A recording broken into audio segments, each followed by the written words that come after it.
सीतापुर गांव में महेश नाम का एक गरीब व्यक्ति रहता था। महेश का इस दुनिया में कोई नहीं था, इसलिए उसको अपने पेट भरने के लिए ज्यादा चिंता नहीं थी।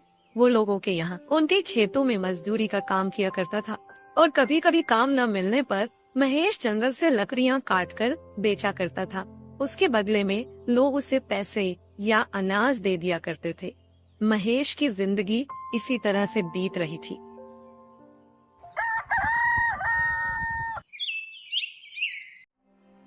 अब मैं धीरे धीरे बुढ़ापे की ओर बढ़ने लगा हूँ। अभी तो मैं लोगों के घर जाकर उनका काम कर देता हूँ और जंगल से लकड़ियाँ काटकर मैं गांव में बेच देता हूँ। और मेरा इस दुनिया में कोई भी नहीं है, लेकिन जब मैं बूढ़ा हो जाऊंगा तो मेरा ध्यान रखने वाला भी कोई नहीं है।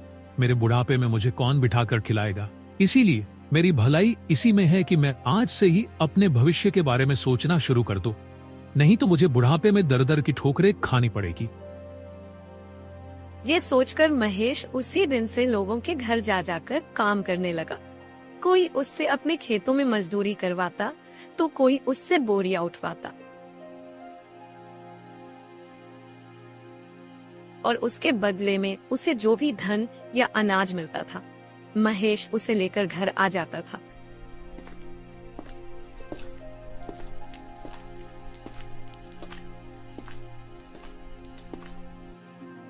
आज तो कुछ ठीक ठाक अनाज और पैसा मिल गया। कुछ अनाज तो बना लेता हूँ और बाकी का अनाज संभाल कर रख देता हूँ। महेश जितना भी अनाज खा पाता उतना वो बना लेता और बाकी अनाज को संभाल कर रख देता। जब उसके पास काफी ज्यादा अनाज जमा हो जाता तो वो उसे मंडी में बेच देता था।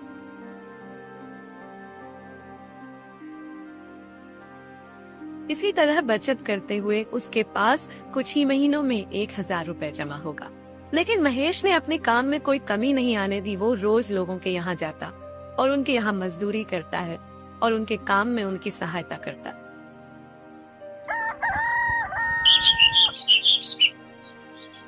ऐसे ही एक दिन वो काम की तलाश करते हुए दूसरे गांव में चला जाता है। तभी एक बूढ़े व्यक्ति की नजर महेश पर पड़ती है तो वो सोचने लगा, ये नौजवान व्यक्ति है, क्यों ना मैं इसी से लकड़ियां मंगवा लूं और हो सकता है ये मेरी ऐसी अवस्था देखकर थोड़े कम पैसों में लकड़ियां लाकर दे दे। जैसे ही महेश उस व्यक्ति के घर के सामने से निकला, अरे नौजवान व्यक्ति रुको जरा, मेरी भी बात सुनते जाओ। बताइए चाचा जी, आपको मुझसे क्या काम है? बेटा, मैं और मेरी पत्नी दोनों बूढ़े हो चुके हैं। हम दोनों खाना बनाने के लिए लकड़ियां जंगल से कटकर नहीं ला सकते हैं, तो क्या तुम हमारे लिए जंगल से लकड़ियां काटकर लेकर आ सकते हो? हाँ, क्यों नहीं। मेरा तो काम ही यही है। मैं लोगों के घर जा जाकर उनके काम में उनकी सहायता करता हूँ और मैं आपकी सहायता करूंगा तो मेरे लिए ये सौभाग्य की बात होगी। लेकिन बेटा, मैं तुम्हें इस काम के बदले धन नहीं दे पाऊंगा। चाचा जी, आप इस बात की बिल्कुल भी चिंता मत कीजिए। आप मुझे जो भी दोगे मैं उसे बिना कुछ कहे आराम से ले लूंगा। तो ठीक है बेटा, कुल्हाड़ी लेकर जंगल चले जाओ और 20 दिन जितनी लकड़ियां काटकर यहाँ रख दो। महेश कुल्हाड़ी लेकर जंगल की तरफ चला गया। वो दिन भर लकड़ियां काटकर उस बूढ़े व्यक्ति के यहाँ जमा करता रहा। शाम होने तक 20 दिन जितनी लकड़ियां महेश ने बूढ़े के यहाँ जमा कर दी। चाचा जी, मैंने आपके लिए पूरे 20 दिन की जितनी लकड़ियां जमा कर दी है। अब मैं अपने घर को वापस चलता हूँ, इसीलिए आप मुझे जो भी अपने मन से देना चाहती हो वो मुझे दे दीजिए। बेटा, तुम पूरे दिन काम के बदले मेरे इस बछड़े को अपने साथ ले जाओ, क्योंकि इसके जन्म होने के साथ इसकी माँ भी मर गई थी। लेकिन चाचा जी, मैं इस बछड़े का क्या करूँगा? बेटा, तुम इसका पालन पोषण करके इसको बड़ा करो और ये बड़ा होने के बाद एक दिन तुम्हारे बहुत काम आएगा। और मेरे पास इसके अलावा तुम्हें देने के लिए कुछ भी नहीं है और इसके खाने पीने का बोझ उठाना भी हम दोनों बूढ़ों के बस की बात नहीं है, क्योंकि अब मैं बूढ़ा, मेरा और मेरी पत्नी का पेट नहीं भर सकता, तो मैं इसका पेट कहाँ से भरूंगा? बेटा, इस गरीब पर थोड़ी दया खाओ और कृपया करके तुम इस बछड़े को अपने साथ ले जाओ। बूढ़े की बात सुनकर महेश सोच में पड़ गया और अपने मन में सोचने लगा, क्यों ना मैं इस बछड़े को ही ले लूं। मैं अकेली तो ही रहता हूँ, ये बछड़ा साथ में रहेगा तो इसकी देखभाल करने में मेरा मन भी लगा रहेगा। वैसे भी ये बछड़ा मुझसे कौन सा कपड़े, पैसे या अच्छे अच्छे पकवान मांगेगा। घास फूस ही तो खाएगा, और घास फूस तो मैं जिसके यहाँ काम करूंगा उन्हीं से मांग कर ले आऊंगा, क्योंकि मेरे गांव में घास फूस की कोई भी कमी नहीं है। और वैसे भी मिली हुई चीज को हाथ से जाने नहीं देना चाहिए। और बूढ़े चाचा जी के पास इसके अलावा मुझे देने के लिए और कोई चीज नहीं है। क्या हुआ बेटा, तुम क्या सोच रहे हो? मुझ गरीब पर थोड़ी दया दिखाओ। दिन भर के काम के बदले मुझसे तुम ये बछड़ा ले जाओ। नहीं नहीं चाचा जी, कुछ नहीं, अपने मन से मुझे बछड़ा देना चाहते हो तो मैं इसे ले लेता हूँ। बेटा भगवान तुम्हारा भला करे। फिर महेश उस बछड़े को लेकर अपने घर की ओर निकल पड़ा। कुछ ही देर चलने के बाद वो अपने घर पहुंच गया और उसे घर के बाहर बांध दिया।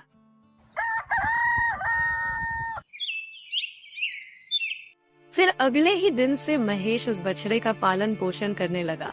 वो दिन भर जहाँ भी काम करता, शाम होने पर कुछ पैसे यहाँ थोड़ा चारा मांग कर ले आता। इसी तरह वो कभी लोगों के खेतों में काम करता, वहाँ से थोड़ा चारा काट कर अपने साथ ले आता।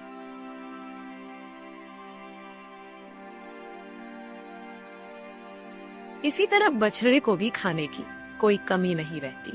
और देखते ही देखते 2 साल बीत गए और वो बछड़ा एक नौजवान ताकतवर बैल बन गया। और उस गांव में तो क्या, आसपास के किसी भी गांव में उसके जैसा बैल कोई नहीं था। और गांव के लोग जब उस बैल को देखते तो आपस में बात करते, अरे वाह, मान गए भाई, महेश के बैल का तो कोई जवाब ही नहीं है। मैंने अपने पूरे जीवन में महेश के जैसा बैल कहीं नहीं देखा। अरे भाई, होगा भी कैसे, हमारे महेश ने अपने बैल का पालन पोषण करने में कोई कमी नहीं रखी। अपनी चिंता ना करके उसे खिलाया पिलाया और उसकी देखभाल की मानो जैसे वो महेश का ही पुत्र हो।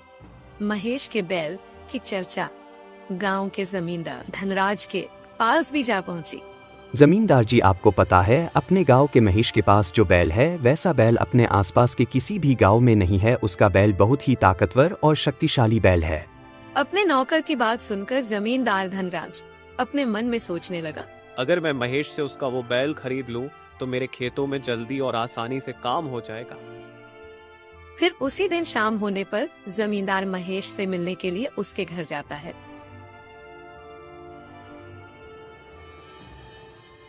अरे महेश भाई, मैंने सुना है कि तुम्हारा बैल बड़ा ही ताकतवर है और देखने से ऐसा प्रतीत होता है कि वास्तव में ये बैल बहुत शक्तिशाली है। इसीलिए मैं इस बैल को खरीदना चाहता हूँ। बताओ, तुम इस बैल की क्या कीमत चाहते हो? नहीं नहीं जमींदार जी, कृपया करके मुझे माफ कीजिए। मैं अपने इस बैल को नहीं बेच सकता, क्योंकि मैं इसे जानवर नहीं अपने घर का सदस्य मानता हूँ। और अपने घर के सदस्य को कोई बेचता है क्या भला? मैं तुम्हें इस बैल की तुम्हारी मुंह मांगी कीमत दे सकता हूँ, बस तुम मुझे ये बैल दे दो।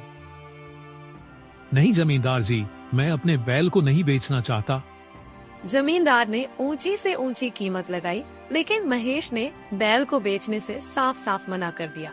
तो जमींदार अपने मन में सोचने लगा, ठीक है बेटा महेश, तू मुझे ये बैल नहीं देना चाहता है ना, तो अब मैं भी इस बैल को तेरे साथ नहीं रहने दूंगा। ऐसा सोचकर गुस्से में जमींदार वहाँ से चला गया। कुछ दिन बीत जाने के बाद जमींदार गांव के सरपंच के पास जा पहुंचा। सरपंच जी, आपकी गौशाला और पशुशाला में एक से बढ़कर एक गाय और बैल होंगे, परंतु अपने गांव के महेश के पास जो बैल है उसे बैल के जितना शक्तिशाली बैल आपके पास नहीं। इस तरह से जमींदार ने सरपंच जी को बैल को खरीदने के लिए उत्साहित कर दिया, क्योंकि जमींदार जानता था महेश सरपंच जी को मना नहीं कर पाएगा। अगर ऐसी बात है तो ठीक है प्रमोद, तुम जाकर महेश को मेरे पास बुलाकर लेकर आओ। फिर सरपंच जी का नौकर महेश के घर चला जाता है।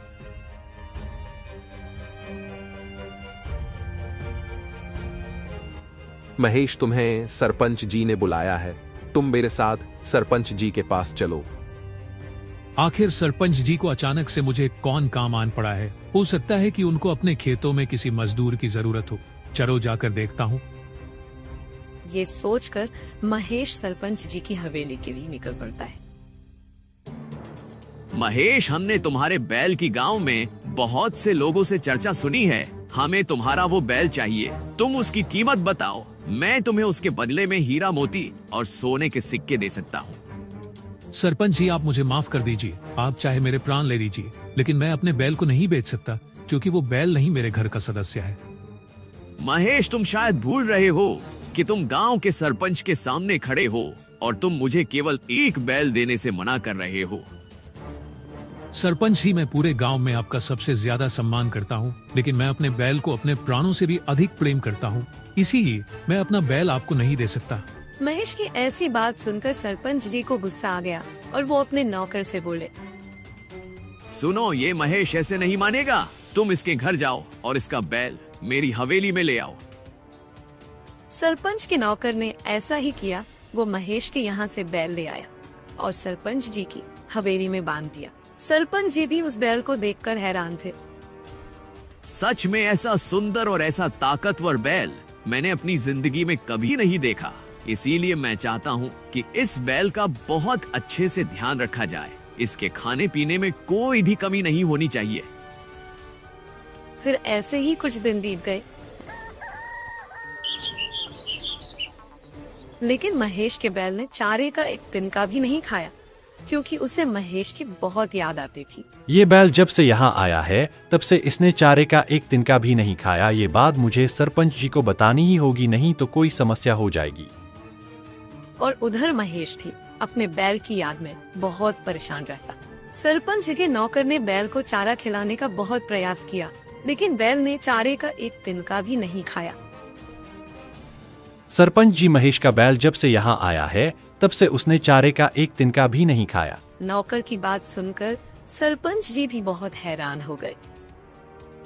क्या एक बैल भी अपने सेठ के लिए इतना प्यार रखता है जो उसने खाना पानी तक छोड़ दिया? अगर ऐसा ही है तो हमें इस बैल को महेश को वापस दे देना चाहिए।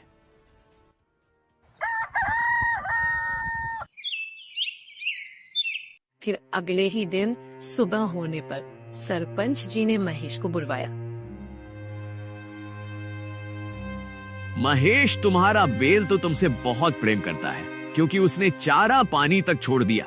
मैं तुम दोनों के प्रेम में बाधा नहीं चाहता, इसलिए तुम अपना बैल अपने साथ ले जाओ। सरपंच जी की ये बात सुनकर महेश बहुत ज्यादा खुश हो गया। आपका बहुत बहुत धन्यवाद सरपंच जी। महेश अपने बैल को पाकर बहुत खुश था।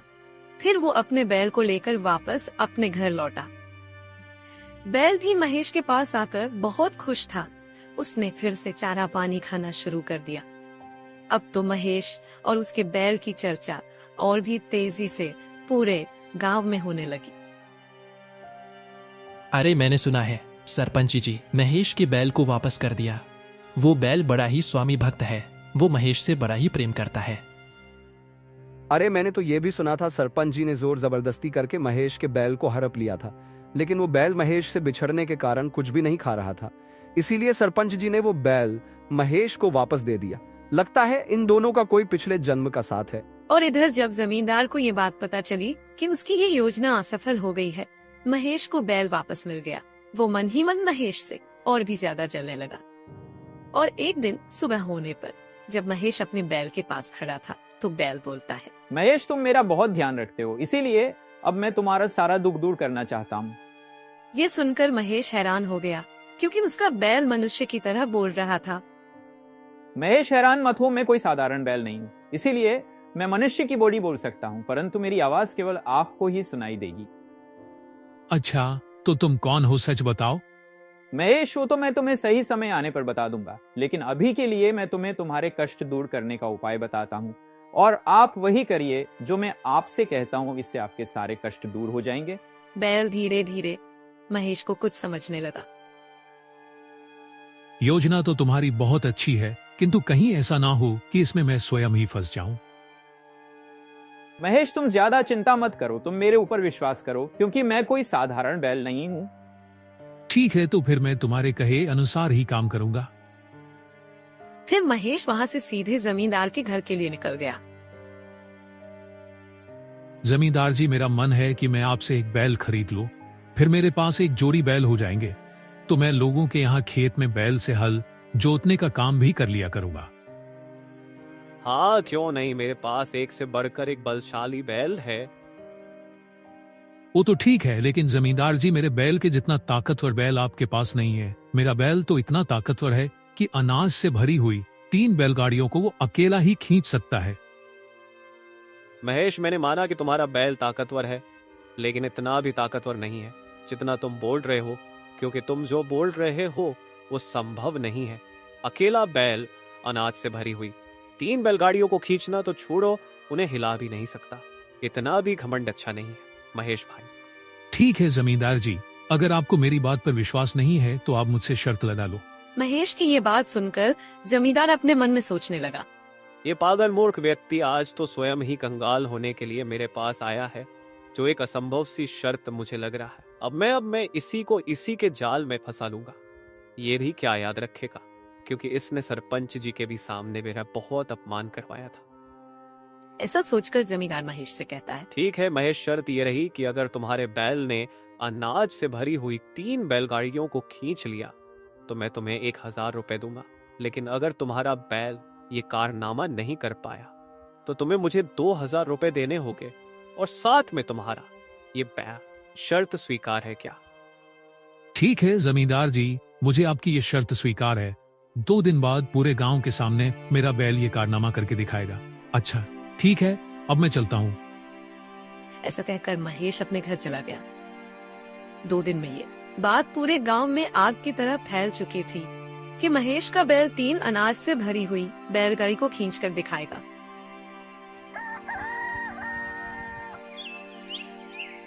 ठीक 2 दिन बाद अनाज से भरी हुई 3 बैलगाड़ी लगाई गई। सभी बैलगाड़ी को एक के पीछे एक करके जोड़ दिया गया और महेश के बैल को उसके आगे जोड़ दिया गया। और गांव वासी ये कारनामा देखने के लिए बड़े ही उत्सुक थे। सभी की आंखें बैल पर गड़ी हुई थी। बैल ने ताकत लगना शुरू किया, लेकिन बैलगाड़ी टस से मस नहीं हुई। ये देखकर जमींदार मन ही मन बहुत खुश हुआ।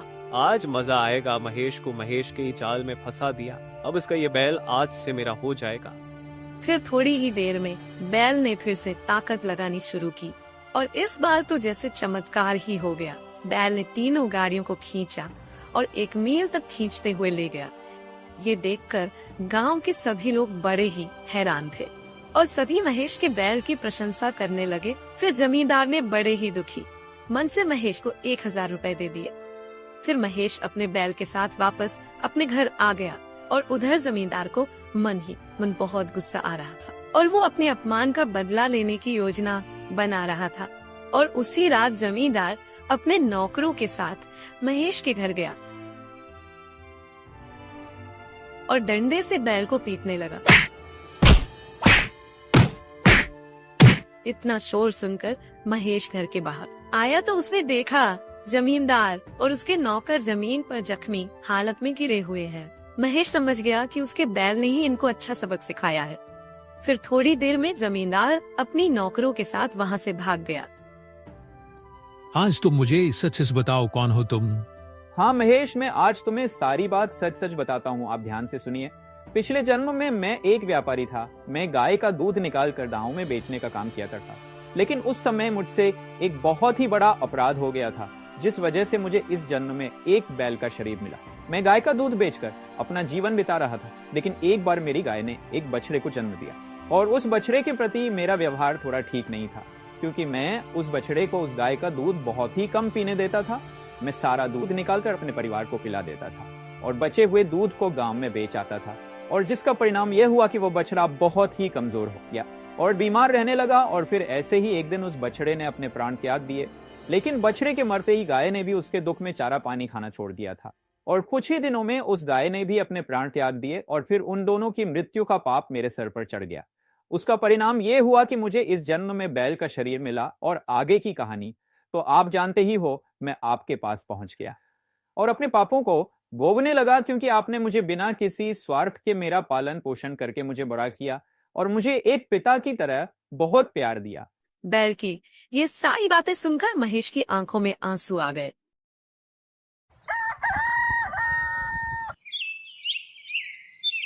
फिर अगले ही दिन महेश जमींदार के द्वारा दिए हुए 1000 रुपए और कुछ अपने जमा किए हुए पैसे से एक छोटी सी जमीन खरीद लेता है और अपने बैल के साथ मिलकर उस खेत में खेती करने लगता है। और इसी तरह सुख और शांति से उनका जीवन बिताने लगता है। सीताराम, राधे राधे।